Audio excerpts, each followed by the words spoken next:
Tafsir surah Al-Fajr. Untuk menjelaskan surah Al-Fajr, teman-teman, saya akan susunkan beberapa amal yang sangat ditekankan di 10 awal Zulhijjah. Puncak daripada amal ibadah di sini adalah ibadah haji. Karena ibadah haji dikerjakan dari tanggal 8 Zulhijjah sampai 13 Zulhijjah. 6 hari ini adalah 6 hari ibadah haji. Dari 6 hari ini ada 2 hari hukumnya sunnah, ada 4 hari hukumnya wajib. Yang sunnah hari pertama tanggal 8 Zulhijjah dan hari terakhir tanggal 13 hari terakhir hari tasyrik. Ini sunnah. Tanggal 8 dikenal dengan hari tarwiyah.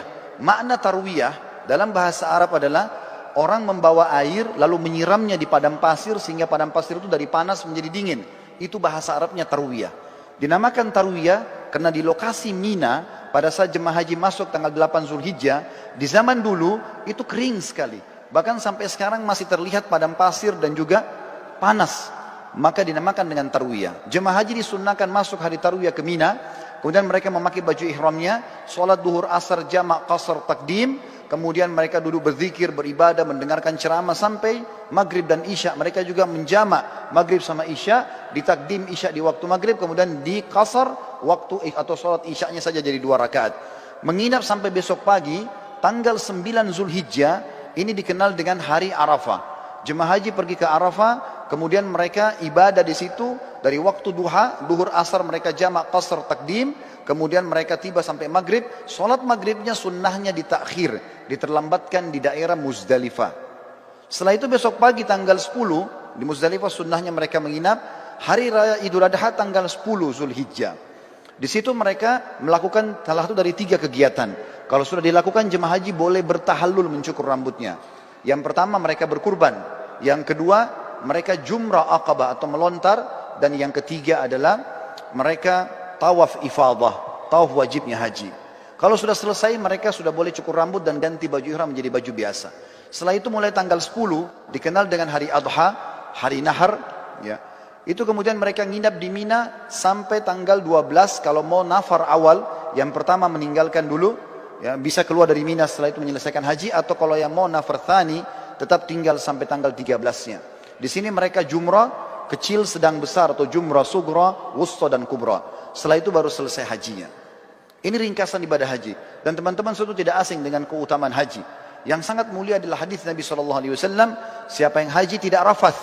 Tidak rafath itu tidak mengucapkan kalimat syahwat kepada selain pasangan halalnya. Cinta, rindu, sayang kepada selain pasangan istri atau selain suami. Siapa yang haji tidak rafath, tidak fusuk, berbuat kejahatan. Masuk dalam fusuk juga adalah memeluk, salaman, ciuman dengan selain mahramnya. Kemudian tidak jidal, berdebat-debat dan bertengkar di musim haji, maka dia akan pulang seperti baru dilahirkan oleh ibunya. Juga sabda Nabi SAW dalam hadis Bukhari Muslim, dua-duanya hadis sahih. Yang tadi juga yang sebelumnya hadis Bukhari Muslim, kata Nabi SAW, umrah ke umrah pengampunan dosa di antara keduanya, dan haji mabrur yang mengikuti syarat dan rukunnya tidak ada balasan kecuali surga. Ini puncak ibadah. Ibadah yang kedua, saudaraku seiman, adalah bagaimana seseorang berpuasa selama 9 hari dan sholat malam selama 9 malam itu. Kok bisa? Dari mana dalilnya? Surah Al-Fajr tadi. Allah berfirman, saya ulangi kembali ayatnya, A'udzubillahi minasyaitonirrajim wal fajr. Demi waktu subuh. Saya tafsirkan sekarang. Waw ini teman-teman dikenal dengan waw kasam dalam Al-Quran. Atau dalam bahasa Arab. Seperti kalau kita mengatakan wallahi, demi Allah. Allah kalau bersumpah dalam Al-Quran dengan menggunakan waw ini, berarti yang datang setelahnya informasi penting yang harus diperhatikan. Mirip dengan firman Allah yang lain, wal asr. Demi waktu. Maka di sini juga Allah mengatakan wal fajr. Fajr teman-teman, kalau tidak pakai alif lam dalam bahasa Arab, maka terjemahannya waktu subuh. Tetapi dalam bahasa Arab ada lagi sebuah retorika yang, atau dalam grammar bahasa Arab namanya alif lam mu'arraf. Alif lam memperkenalkan sesuatu. Misal begini, kalau saya sedang janjian dengan seseorang di masjid ini misalnya, saya mengatakan, ayo kita janjian ketemu di masjid Az-Zikra. Contoh, kalau saya dengan teman saya tidak mau lagi menyebut nama masjid Az-Zikranya, saya cukup mengatakan, ayo kita ketemu di Al-Masjid. Alif lam ini dalam bahasa Arab sudah menutupi nama tempat yang sedang jadi target. Contoh yang lain, orang Arab kalau mengatakan rajulun, seorang laki-laki, belum jelas siapa dia, maka mesti dijelaskan nama dia siapa baru bisa lengkap dalam retorika bahasa Arab. Tapi kalau saya sama teman saya sudah tahu siapa yang kami maksudkan laki-laki siapa, cukup kami mengatakan, ayo kita ketemu dengan ar-rajul pakai alif lam. Allah di sini teman-teman menggunakan alif lam ini, wa al-fajr. Kalau Allah bilang wa fajr, demi subuh, maka subuhnya terbuka sepanjang tahun. Tapi ternyata ada yang Allah inginkan di sini.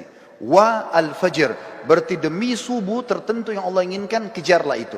Dan umumnya ulama tafsir mengatakan ini adalah subuh hari raya Idul Adha. Dan dari sini ulama tafsir hampir seluruhnya sepakat mengatakan Idul Adha lebih afdal daripada Idul Fitri. Setelah sholat Idul Fitri tidak ada ibadah khusus yang diperintahkan. Kalau ada orang mau silaturahim, orang mau ketemu sama temannya, mau ziarah, apa saja, mau lakukan kegiatan-kegiatan positif, boleh saja. Tapi setelah sholat Idul Adha ada ibadah khusus. Allah katakan dalam ayat lain, A'udzubillahi minasyaitonir rajim, fasholli li rabbika wanhar. Salatlah hai Muhammad Idul Adha itu dan berkurbanlah setelahnya. Maka Idul Adha adalah lebih afdal daripada Idul Fitri, walaupun kita kadang-kadang lebih merapengan Idul Fitri di negara kita. Tapi ini makna tafsir Al-Fajr. Lalu Allah bilang di ayat kedua, walayalin ashr. Waw ini saudaraku seiman dalam bahasa Arab dikenal dengan waw ataf, penyambung hukum ayat sebelumnya. Apa yang berlaku sumpah Allah di ayat pertama berlaku juga pada ayat kedua. Artinya, dan kejar juga dirikan sholat malam di 10 malam berturut-turut sebelum subuh itu. Berarti di sini teman-teman sekalian, Allah Subhanahu wa taala memerintahkan kita untuk menghidupkan malamnya ya di 10 awal bulan Zulhijjah. Sementara ibadah puasanya tadi yang saya katakan diambil oleh para ulama dari hadis Bukhari, kalau amal-amal soleh lebih baik daripada jihad, dan termasuk amal soleh adalah puasa mutlak namanya. Kemudian Allah tekankan masalah haji di ayat ketiga, wasyaf'i wal watr, dan fokuslah ibadah di tanggal 8 dan tanggal 9. Maksudnya 8 hari tarwiyah tadi dan 9 hari Arafah. Saudaraku seiman, di sini berpuasa dan juga sholat malam dianjurkan karena ada surah Al-Fajr tadi. Ibadah yang selanjutnya yang sangat ditekankan adalah berkurban. Dan ini diikutkan dengan sholat Idul Adha sebelumnya. Sesuai dengan firman Allah SWT, fasholli li rabbika wanhar. Sholatlah hai Muhammad Idul Adha dan berkurbanlah setelahnya. Lalu setelah itu masuklah ibadah-ibadah umumnya yang diperintahkan di dalam agama kita yang kita bisa kerjakan. Tapi yang kita ingin simpulkan teman-teman sekalian, setiap amal yang kita kerjakan dari awal Zulhijjah sampai akhir atau sampai 10 Zulhijjah itu akan mengalahkan pahala jihad. Oleh karena itu jangan disia-siakan. Perbanyaklah amal soleh, dirikan sholat malamnya, puasalah siang harinya, lalu persiapkanlah hewan-hewan kurban yang terbaik akan kita kurbankan nantinya. Para sahabat ridwanullahi alaihim, mereka berkurban dengan cara membeli domba-domba mereka 6 bulan sebelum Idul Adha, lalu mereka sengaja menggemukkan kurban tersebut, lalu kemudian mereka menyembelihnya di Idul Adha karena diberikan untuk Allah Subhanahu wa taala. Berhubungan juga dengan masalah ini, sebelum saya menutup khutbah ini, perlu ditekankan tentang masalah Idul Adha. Selain sholatnya yang sudah masyhur 2 rakaat yang kita kerjakan dengan khutbahnya, tapi kurbannya yang perlu digarisbawahi. Kurban ini teman-teman terdiri dari 3 jenis hewan yang sudah masyhur, kambing sama domba umurnya setahun minimal, kemudian sapi kurang lebih 2 tahun, dan unta minimal 5 tahun. Tapi dari 3 jenis hewan ini, yang paling ditekankan adalah domba dan kambing. Sering kali saya dengar dari panitia masjid, kalau ada orang-orang kita yang akan menerima daging kurban, mereka kalau melihat vouchernya tertulis daging kambing, mereka tidak mau mengambilnya. Bahkan banyak masjid mungkin tidak melaksanakan kambing ini. Padahal sebenarnya kalau kita mau lihat afdaliyahnya, maka terletak pada domba dan kambing. Dalilnya adalah, yang pertama, Nabi Ismail alaihissalam pada saat tidak jadi disembelih oleh Ibrahim, kira-kira diganti apa oleh Allah? Jawabannya jelas, diganti dengan domba. Allah sebutkan dalam Al-Quran.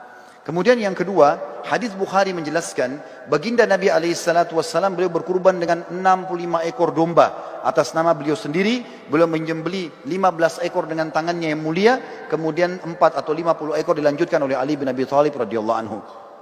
Berarti memang domba ini adalah hewan yang sangat dianjurkan, dan termasuk sunnah Nabi SAW selain menyembelihnya juga memakan sebagian dagingnya.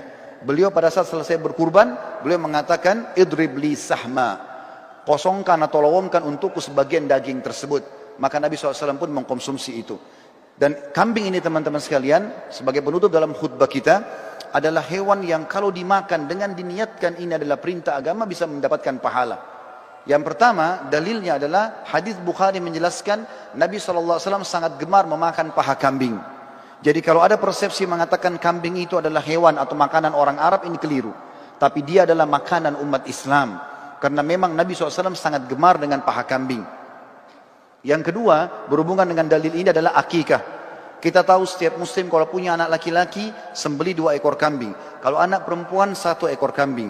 Ini berlaku baik itu muslim Arab, baik itu muslim bule, baik itu muslim dari Afrika, baik muslim dari Asia Tenggara atau orang Melayu. Sama saja, anak laki-laki 2 ekor kambing, anak perempuan 1 ekor kambing. Dan sunnahnya, dalam hadis Bukhari Muslim juga dijelaskan, waktu Hasan dan Husain radhiyallahu anhum lahir, baginda Nabi SAW memerintahkan agar Ali bin Abi Thalib radhiyallahu anhu menyembelih domba untuk Hasan, kemudian berkata, hai Ali, bagikanlah dagingnya kepada kaum muslimin, tetangga-tetanggamu, dan ambillah sebagian untuk dimakan.